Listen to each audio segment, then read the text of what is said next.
Estás viendo Canal América, televisión dominicana para el mundo.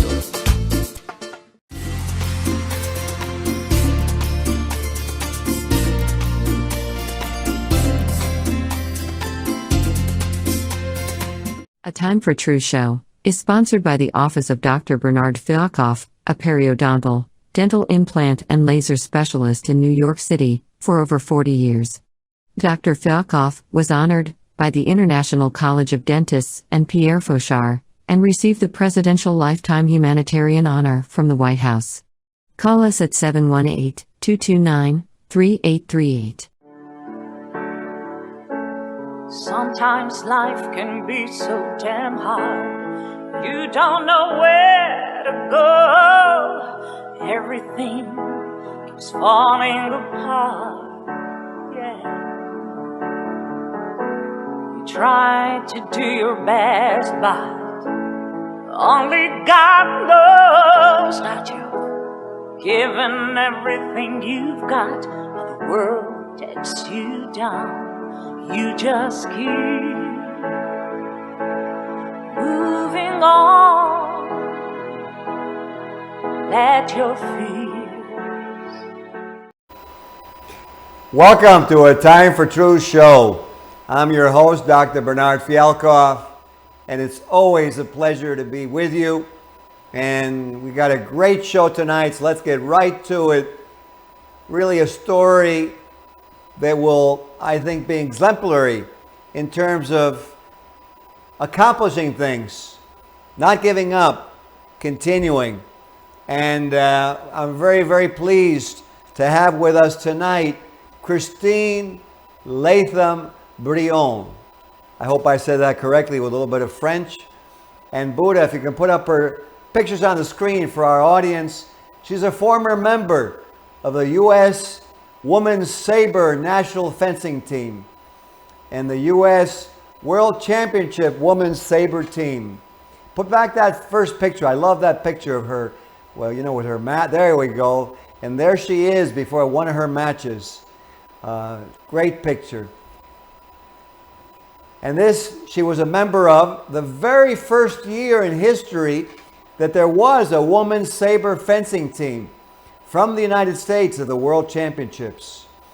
She's also a grassroots exchange diplomat, a sports ambassador, an education proponent, and an international humanitarian in drug education and education. In the sport of fencing, just to give it a little background, there are three different disciplines: épée, saber, and foil. And women have always competed at the Olympics and the Worlds in foil.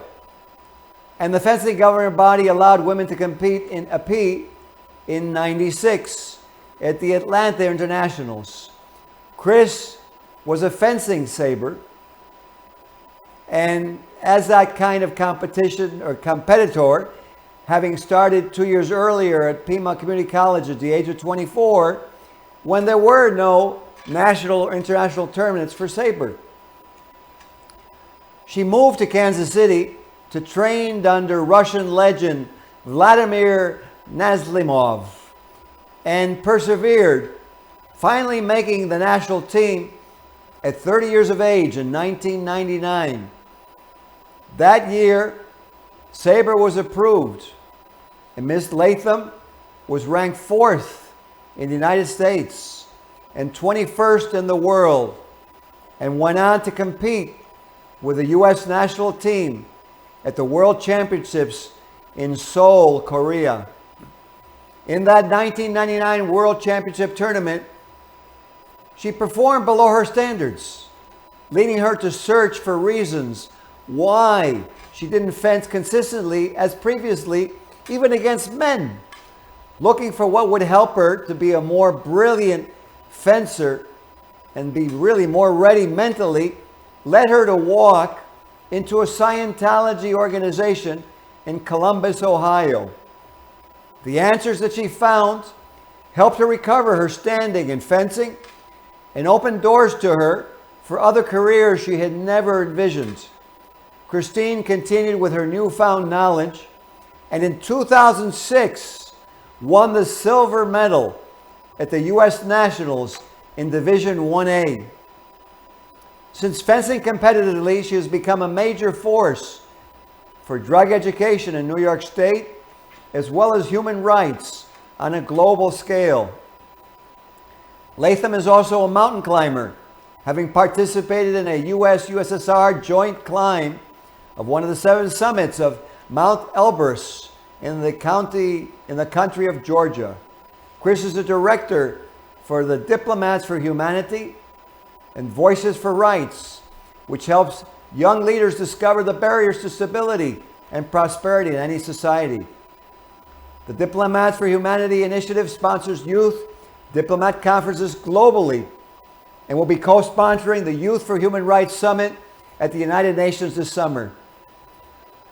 And after a 17-year hiatus, Chris is now returning to the fencing strip with a wealth of knowledge that she has gained from the study of Scientology.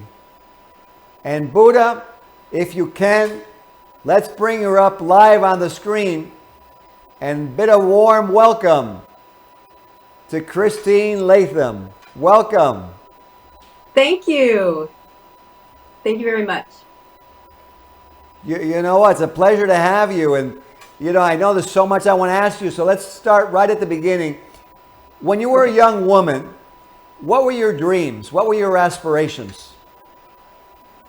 Well, it sounds kind of, it's amazing because it's come full circle in my life, but I actually always wanted to be a diplomat.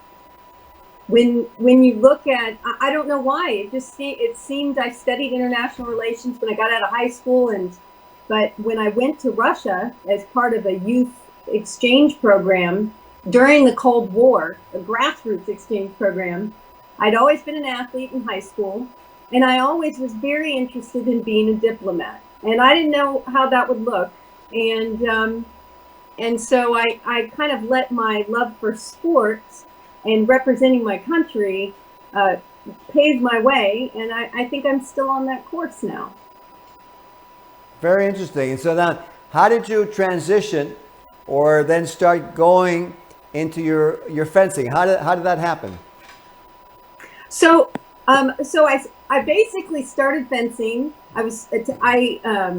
After I came back from Russia for the youth exchange, I was also an exchange student in Mexico, and I lived in Durango, Mexico for a while. And then when I returned back, I went to community college in Tucson. So I grew up on the border of Mexico, and studied Spanish and international relations. And at that time, I had to take a PE class. You have to take a physical education class, and Taekwondo was closed. I had done theater when I was in high school, so I said, oh, maybe that'll be fun. And so I just thought maybe if I ever go back to theater, I'll know some fencing. And I took the class, and I fell in love immediately with it. Wow. It's amazing how things happen, you know? And if my mom had not suggested just go to college, just try something different, I never ever would have discovered that I had the potential to be on the vanguard of women's sport at that time. So I'm a big proponent of trying new things. You know, it's very true, because I found in my own life that there's certain things that have happened that led me to do things that never in my wildest dreams would I've ever thought that I would have, done or accomplished. And I totally agree with you. So, but, what, with all of what was going on and the fact that, there was really no women's saber competition, which is what you wanted to do, what was it, what did you use to keep your focus and to keep going beyond all these barriers and stops that you kept encountering? Well, I have to say it was a kind of creative dynamic in me that I discovered when I discovered fencing. I had never done that before, and I thought, I'd done theater, I'd done sport, but when I when I started fencing, there was no national tournament. There was no national champion crowned. You couldn't fence internationally. You couldn't go to world championships. You couldn't go to the Olympics. And I just had this kind of vision, like, I want that. And I saw some guys from Kansas City, and my coach is world famous coach. He was on 4 Olympic teams for Russia. And I went to a fencing camp in Kansas City, and I said, please, I went to learn foil, to fence foil. And I said, please, Vladimir, please. And he didn't speak much English at the time. He had just come from the former Soviet Union, from Russia. I said, please teach me. And he looked at me and he said, okay, I'll teach you. And I said, I want to move here and learn. He said, that's okay, I'll teach you. So I found a passion for something that I don't know, it just welled up. The more I did it, the more affinity that I had for it. The more, I didn't always excel. I wasn't always the greatest, but I kept moving forward. And I remember one thing is that, even if I didn't do well at a tournament, I literally be in the gym the next day and want to practice some more. I always wanted to know, how to do it better. And I love practicing every day as much as I love competing or winning. So I kind of love the whole lifestyle of being an athlete. and so that was, to say, how did I keep my focus, not to necessarily go off on a tangent, but one of the things that I found is that at the point I had a goal for 5 years, I worked. They allowed us to finally fence. I fenced at world championships, and I realized is after I fenced after that, I hadn't really reset my goals as much as I should have, and I really ran into some difficulty as an athlete. I was a good athlete. I was an able athlete, but I kept running into things, and that was actually. And it was my desire to become better that made me say, okay, this is more mental on my part. Where do I go for answers? Very interesting. You know what? It's so true, because when you really think about it, is what set Michael Jordan apart from all these super athletes. Because, Barkley was a super athlete, Scottie Pippen was a super athlete. Really, all of those players back then that were playing around him. And yet he excelled. I think you're totally right that the mindset, the will, the intention, all these things. And what I wanted to ask you, because it's a very interesting part of your life, because you went and you competed, but then you were actually disappointed in your performance, and then it led you to seek, well, what am I going to do to change this? And I think it's very important to bring out, that aspect and why and what you found. So why don't you go ahead and let our viewers know about that time period in your life and what happened and what you did. Sure, absolutely. So we went to Seoul, Korea, which was amazing because it was the first time I competed in Europe. In order to compete to make a world championship team, you either go to Worlds or you go to the Olympics every 4 years. But the other years you go to World Championships and you fence the top 4 people from all the other countries. So it's a hard tournament. And, we were there with all the other épée fencers and foil fencers, and it was a wonderful team. And, but when I went there, I did not, and it was, it was at the Olympic Park in Seoul, Korea. And but it wasn't that I was nervous. And there was something going on that when I got on the strip, I just wasn't able to really fully focus and execute the way that I did. And you bring up Michael Jordan. It's funny. I recently watched the documentary on him, and I found that to be a really wonderful thing to watch. On it's a Netflix documentary because I could see a lot of the things that he said, the passion he felt for the sport, and that's definitely the way I felt. So I knew I had the passion, but I didn't understand why I couldn't execute consistently. And so when what I found was I was not able to, that every time that my opponent would touch my weapon, the light would go off like she had touched me. When it's electronic, And so you should be able, when they touch your weapon, you block it, and you're actually not good. They don't get the point. But she would touch my weapon, and it'd be like she touched me. And I was trying to get the director to let me change my weapon. I was down 11-2 out of 15 touches, and I finally was able to get him to let me change it. And I came back. I think I came back to 12-14, and then she won, and then that knocked me out of the tournament. But at that point, since I had achieved going to the first world championships, I realized, okay, it's not just about placing or winning the competition so that you can do the thing. What is it that's going to make me really be satisfied with being the best fencer that I can be? And that's when my dad said to me, he said, why don't you go check out Scientology? Don't they have a place in Columbus? Because I was training. My coach was the head coach at Ohio State. And so I said, okay. I mean, somebody he knew had done some of the services there, and he had noticed a profound shift in the personality of the person in a good way. And so he just, out of the blue, my dad's not a Scientologist, he just out of the blue said, hey, just why don't you go check that out? So I did, and it was amazing. I found so many things greater than my answers about just being, a good fencer. And I discovered over time that the things that were, because I knew I was stopping myself. My opponent was good. I don't mean to disparage my opponent. I like to say to some people sometimes, excuse my language, but when you get your butt handed to you when you're playing sports. And you also know when you did it to yourself. And in this situation, I knew that if I were really on my A game, it probably would have gone a little differently. Let's just put it that way. So I was looking for the A game. And what I didn't realize at the time was it was many things I was doing in other parts of my life that I thought were disrelated to fencing, but they weren't. And those things were affecting my ability to execute in fencing.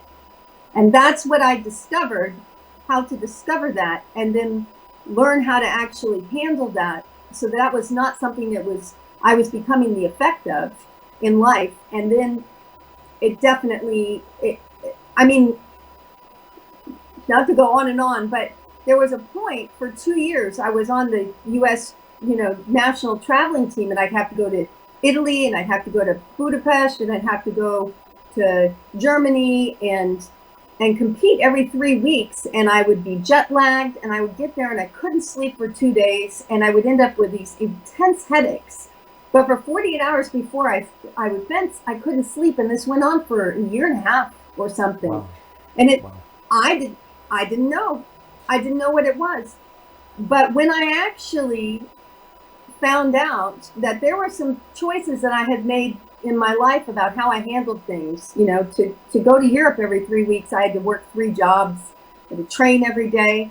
I'd made choices that actually kind of went against my own personal integrity. They weren't illegal, they weren't really horrible, but they went against my own personal integrity, and they affected my ability to really allow myself to do well.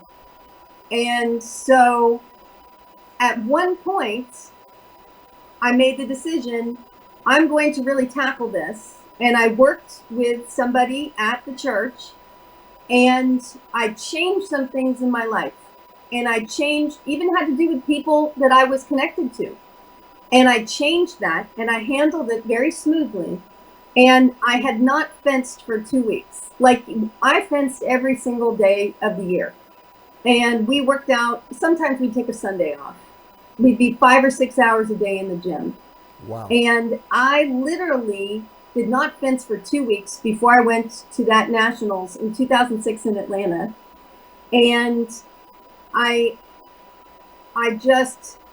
stayed at a friend's house. She's an Olympic medalist, and I stayed at her house, and I was just like, I wonder what's going to happen. And man, I fenced so well. I ended up getting the silver, and that's that picture of me with the medal around my neck with one of my coaches, Terrence Lasker. He's from Atlanta, and I didn't have a headache, and I totally slept like a baby. And I realized that our lives are all of these different aspects. And I was so busy focusing on just becoming the greatest fencer, I'd neglected other areas of my life, and that actually made me unable to be as good a fencer as I could be. But it was a road that I had to discover. Wow. That's a great story. It reminds me of another story of an NFL quarterback, and you can actually see this video on YouTube. But the San Francisco 49er NFL football team had a quarterback named John Brody. And John Brody ended up hurting his rotator cuff. He couldn't pass. And so he went to see a lot of orthopedists. And all of them told him that he would never be able to pursue being a quarterback in the NFL, that he needed surgery and there's nothing he could do. And he actually, like you, checked out, I guess, through some friends of his, Dianetics and Scientology, and got some help, some treatment for those, for what was ailing him. And it was amazing. And it's like I said, it's a YouTube commercial about Dianetics, this happens to be. And he's saying how he hurt himself and how the next year he actually not only played, but he won the most valuable player award in the NFL the year after all the orthopedists told him he would never do it. So, yours is like another example of that. It's amazing. Well, I tell you, that's also another thing too, where people will tell you. When I first started fencing and I fell in love with it, I had a coach in Arizona, and when I called her, I said, "Hey, I'm gonna stay and fence with." No, when I say he's the best coach in the world, I mean he literally was voted the best coach in the world. Right. He has. And the person told me, they said, it'll never be in the Olympics. It'll never be in world championships. You'll never get a chance at a national championship. And when somebody said that to me, and they said with such definitive authority, no, it won't, whether it's about my body or my ability to do something or any of it. I just absolutely knew at that moment. I was like, you are not necessarily the person that's with that thought that's going to get me there. So I need to go where I'm going to do something that's going to get me there. And so in the past, it was shortly after, I feel like I kind of redeemed myself to myself. I'm not saying to the fencing world. The whole fencing world probably has no clue. But to myself, I redeemed myself with my love of fencing, and I chose to move on. I was 36 at the time. I mean, one of the things is I started fencing at 24. And usually people start fencing around 8 or 10. And I went to world championships at 30. And, it was an amazing, it showed me that literally you can do anything that you choose to. And it doesn't matter what people say on the other side of that. And so one of the things that I did discover when I walked in the door with Scientology is that I learned how to learn. And there's literally a course called Learning How to Learn. And this was crucial. There have been so many times since I had retired 17 years ago that I discovered something when doing Scientology where I went, oh man, I wish I knew that when I was fencing. I wish I knew that at that time. And so now in the past year, I made a decision. I'm like, you know what? I'm going to go back. They have an over 50. I'm 53, almost 54. Age group, which has a world team that goes to world championships. And I would like to make that team. I think it's possible. But to go back after you've literally lost all of your muscles and you don't have the same body, it took my ability to learn to actually really discover specific methodologies, doctors, ways to eat. At one point I had a knee injury and how to totally recover that. so my ability to heal myself so quickly and put myself on track so that I could responsibly go back and fence now and not hurt myself. And but my intention is to be better than I ever was.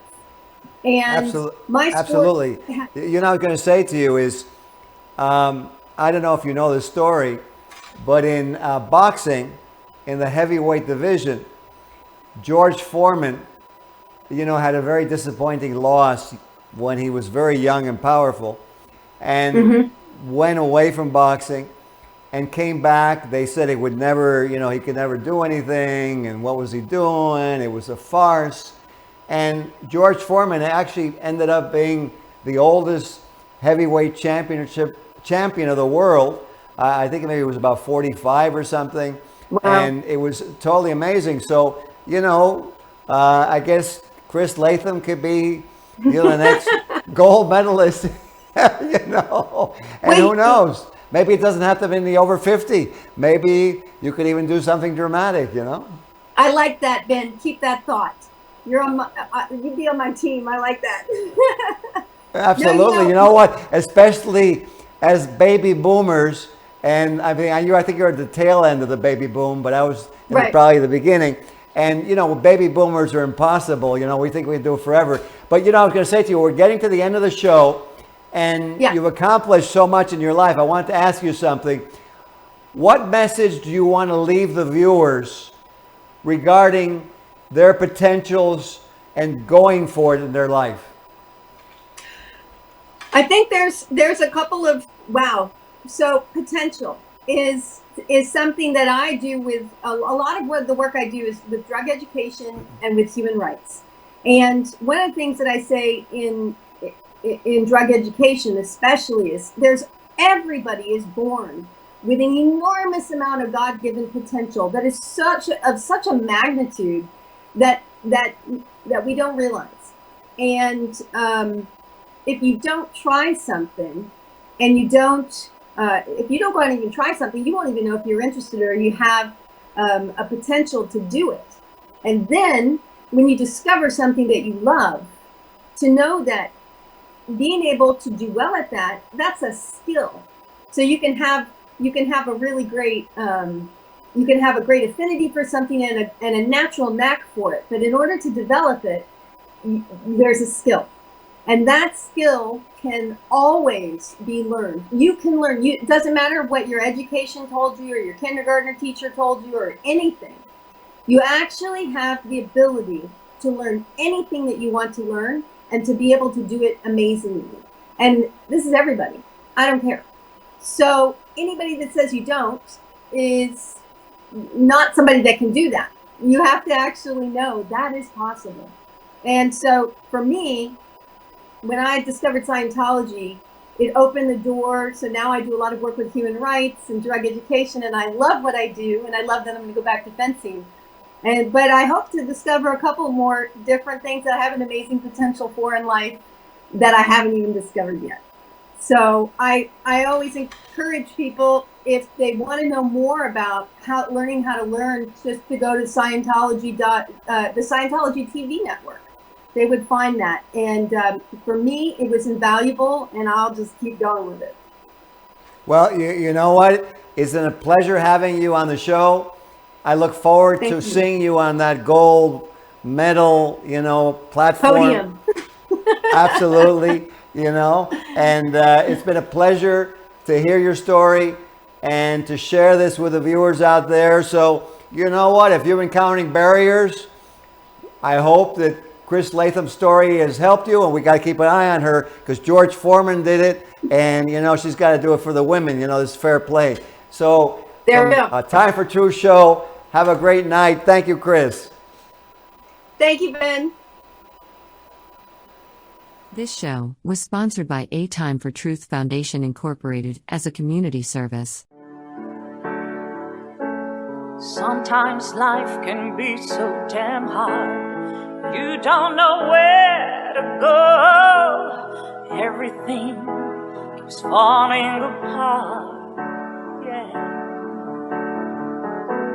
You try to do your best, but Only God knows that you've given everything you've got. The world takes you down. You just keep